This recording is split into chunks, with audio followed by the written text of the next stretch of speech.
ప్రియులారా, నీ మీద ఆయన అభిషేకం ఉన్నప్పుడు, ఆయన వస్త్రం చేత అలంకరించబడినప్పుడు నిన్ను చూసి సమస్యలు పారిపోతుంది. ఈ మాసంలోనే ఏ ఏ సమస్యలు నిన్ను బెదిరిస్తూ వచ్చిందో అవన్నీ కూడా అవంతట అవే పారిపోయే సమయం ఆసనమై ఉన్నది.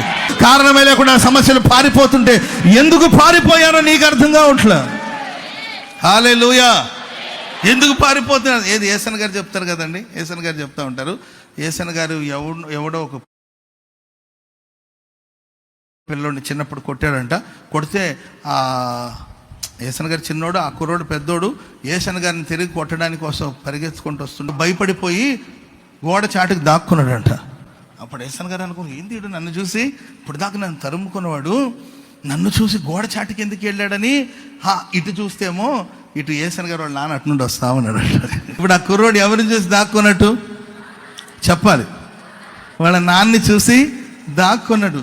అప్పుడు ఏసన్ గారు, రేయ్ రారా, గోడ చాటు కాదురా, దమ్ముంటే రారా బయటకు అంటాడంట. అందుకే కొన్నిసారి అర్థం కాదు ఎందుకు ఈ సమస్య వెనక్కి వెళ్ళిపోయింది. అసలు ఇంకేం ఒక క్షణంలో ప్రాణం పోతుందేమో అనే పరిస్థితి వచ్చింది.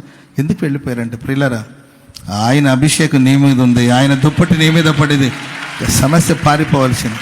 ఆమె చెప్పినారు గట్టిగా, నిన్ను బెదిరించిన సమస్యలు పారిపోవాల్సిందే. నీ కంటి మీద కునుకు లేకుండా చేసిన సమస్యలు పారిపోవలసిందే, వెనక్కి మళ్ళాల్సిందే. Download ShareChat.